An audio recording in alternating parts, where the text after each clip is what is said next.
Microsoft Word adalah aplikasi yang paling sering kita gunakan, apalagi kita sebagai guru. Nah, namun sedikit saja di antara kita yang mengenal betul fitur-fitur, mengenal betul seluk-beluk untuk menguasai Microsoft Word secara utuh. Nah, bagaimana sih fitur-fitur yang tersembunyi atau fitur-fitur yang ada di dalam Microsoft Word ini? Yuk kita simak pembahasannya.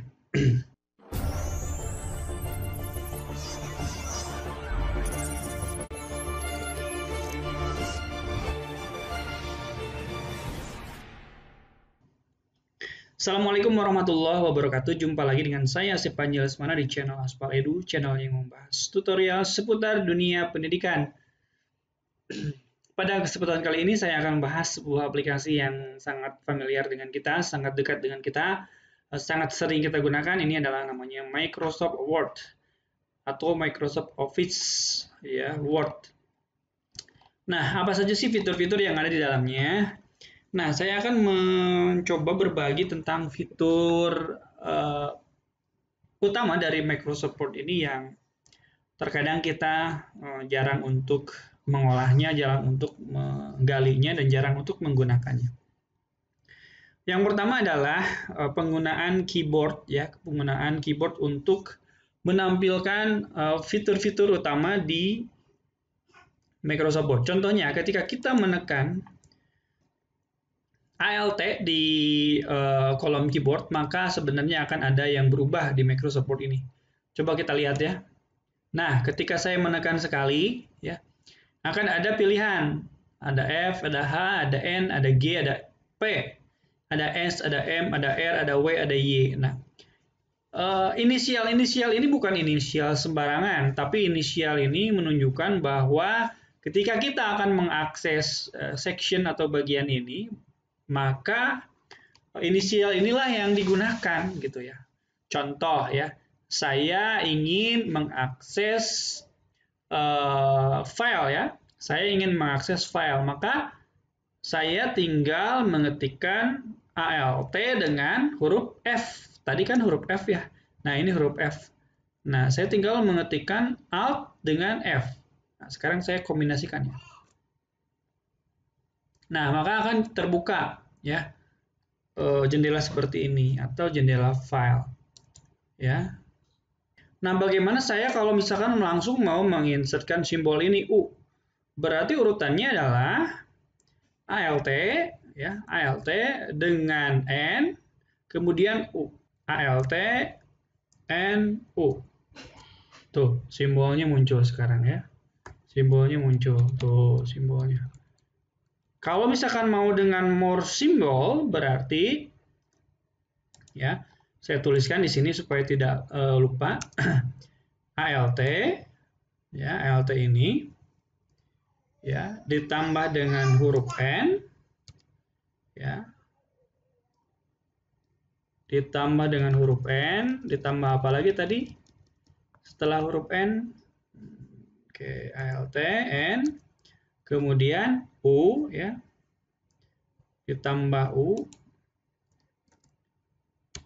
ditambah setelah U M ya. Nah, Alt N U M atau more symbol. Tuh kan banyak ya. Saya ulangi lagi ya. Jadi Alt saya tekan N ya, saya tekan U, saya tekan M. Nah, muncul.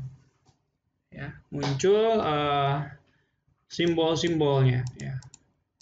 Nah, ini hanya menggunakan keyboard saja. Jadi ternyata fungsi tombol Alt di keyboard ini bisa melihat berbagai macam section yang ada di dalamnya. Ya. Dari mulai file sampai dengan help. Nah, itu dasarnya. Kemudian yang lainnya ya, kadang kita juga sering mengetikkan file new gitu ya.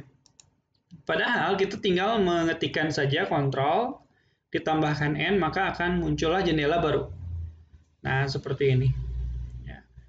Sekali lagi, Ctrl dengan N, muncul jendela baru seperti ini. Kemudian ya kita juga bisa melakukan save ya, save dari dokumen-dokumen yang telah kita buat dengan cara Ctrl S.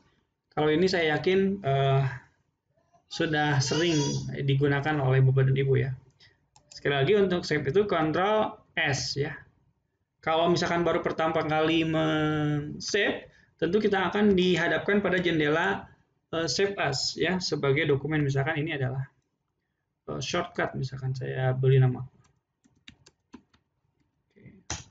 Nah, kalau yang selanjutnya itu tidak akan lagi muncul jendela baru, tetapi langsung menyimpan ya. Ctrl S. Tuh, langsung menyimpan. Ya, kemudian open the save window pakai F12. Di sini karena F12 saya di laptop saya tidak bisa, sudah dengan menu yang lain, jadi saya tidak bisa memperagakan, tapi di komputer Bapak dan Ibu bisa digunakan ini ya. F12 yaitu untuk membuka Save As window ya. Itu F12. Kemudian kita akan menghapus dokumen yang sedang ada di hadapan kita. Ya, caranya adalah kita tinggal ketikkan Ctrl dengan W. Nah, terhapus kan ya. Ctrl dengan W terhapus. Kemudian kita akan buka lagi ya. Kita akan buka lagi shortcut yang tadi. Nah, ini. Nah, yang terakhir, kalau kita mau melakukan split window, kita ternyata tinggal mengetikkan aja Ctrl alternatif S atau alternatif Ctrl S. Contoh, ada dokumen yang sangat panjang di mana saya akan bekerja di dua Windows yang berbeda. Di Windows daftar isi dengan Windows yang selanjutnya. Saya tinggal tekan saja Ctrl alternatif S. Ya, ajaib. Jadi tersplit ya. Terbuka ya. Nah, kalau saya lagi mengerjakan daftar isi, saya di window yang selanjutnya atau window yang kedua saya bisa membuka dokumen yang lain, sehingga saya bisa mensinkronkan antara yang ada di daftar isi dengan dokumen yang lainnya. Itu dengan cara Ctrl alternatif S. Kalau misalkan saya mengetikkan sekarang, maka splitnya ini akan hilang ya. Ctrl alternatif S. Tuh. Splitnya hilang. Kalau saya tekan lagi, splitnya muncul lagi. Ya. Splitnya muncul dan splitnya hilang. Oke. Nah, itu mungkin dasar-dasar dari Microsoft Word yang mungkin nanti akan saya olah lebih lanjut. Namun ini adalah part pertama dari pendalaman kita tentang sebuah aplikasi bernama Microsoft Word. Mudah-mudahan ada manfaat. Sampai jumpa lagi di video selanjutnya. Jangan lupa untuk memberikan subscribe. Wassalamualaikum warahmatullahi wabarakatuh.